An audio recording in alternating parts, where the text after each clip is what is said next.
Salam, selamat pagi. Kita akan masuk dalam renungan pagi. Mari kita berdoa. Ya Tuhan Allah Bapa kami di dalam Yesus Kristus, urapi hati dan pikiran kami ketika hendak membaca dan merenungkan firman-Mu. Di dalam nama Tuhan Yesus Kristus kami berdoa. Amin. Bapak Ibu Saudara-saudara, bacaan yang menjadi ayat renungan kita pada pagi hari ini terdapat di dalam Lukas 24 ayat 13 hingga ayat yang ke-35. Temanya adalah berkobar-kobar mendengar Tuhan yang bangkit. Dan yang menjadi ayat mas, ayat renungan kita terdapat di dalam Lukas 24 ayat yang ke-32. Firman Tuhan yang berbunyi demikian. Kata mereka seorang kepada yang lain, bukankah hati kita berkobar-kobar ketika ia berbicara dengan kita di tengah jalan dan ketika ia menerangkan kitab suci kepada kita? Bapak Ibu Saudara-saudara, sesudah Yesus dimakamkan, para murid-murid pun merasa ketakutan, merasa kacau. Yesus yang mereka harapkan menjadi penyelamat mereka, ternyata dia mati dan disalibkan. Hal itu membuat murid-murid merasa khawatir, takut, dan perasaan mereka tidak menentu. Itu jugalah yang dirasakan oleh dua orang murid Yesus yang sedang dalam perjalanan pulang ke kampung dari Yerusalem ke Emmaus. Tentu saja hati mereka, perasaan mereka sedih atau mereka berduka cita. Namun ternyata Yesus tidak pernah meninggalkan murid-muridnya.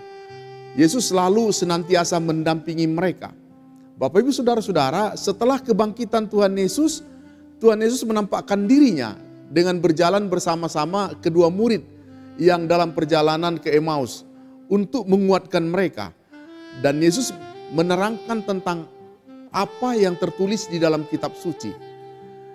Bapak Ibu Saudara-saudara, ketakutan, kekhawatiran para murid-murid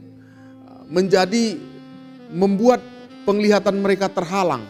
Firman yang telah pernah disabdakan oleh Tuhan Yesus, mereka lupa. Tetapi ketika mereka mendengar Tuhan Yesus yang berfirman dalam perjalanan itu, hati murid-murid menjadi berkobar-kobar. Bapak Ibu, perjumpaan mereka dengan Tuhan Yesus mengubah rasa putus harapan mereka menjadi penuh semangat. Ketika mereka sadar bahwa sosok misterius yang menemani mereka dalam perjalanan ke Emmaus itu adalah Yesus yang bangkit. Maka mereka bergegas kembali ke Yerusalem dengan penuh semangat, tanpa peduli rasa lelah yang mereka sudah rasakan. Bapak Ibu Saudara-saudara, dari hati yang putus harapan, mereka menjadi berkobar-kobar dengan penuh semangat. Kata mereka, bukankah hati kita berkobar-kobar ketika mendengarkan Dia? Bapak Ibu Saudara-saudara, maka peristiwa kebangkitan dan perjumpaan Yesus dengan dua orang dalam perjalanan ke Emmaus menolong kita untuk memaknai peristiwa kebangkitan Tuhan Yesus secara khusus. Yaitu perjalanan itu menunjukkan kepada kita bahwa Tuhan hadir di tengah-tengah kehampaan. Tuhan hadir di tengah-tengah kekalutan.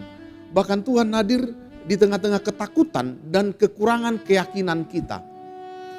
Memaknai perjalanan ke Emmaus yang dilakukan oleh dua orang murid, kiranya menolong kita menyadari bahwa kehadiran Tuhan dalam berbagai peristiwa kehidupan kita. Yakinlah, perjalanan hidup kita di masa depan pasti disertai oleh Kristus yang bangkit. Oleh sebab itu, janganlah hidup kita dikuasai oleh keputusasaan, melainkan hati kita penuh dengan semangat yang berkobar-kobar. Demikian firman Tuhan. Amin. Mari kita berdoa. Seperti kedua orang murid, mereka menyaksikan Kristus yang bangkit yang membuat semangat mereka, hati mereka dari ketakutan diubah menjadi penuh semangat dan berkobar-kobar. Kiranya firman-Mu menguatkan dan menyertai kami. Di dalam nama Tuhan Yesus Kristus kami berdoa. Amin.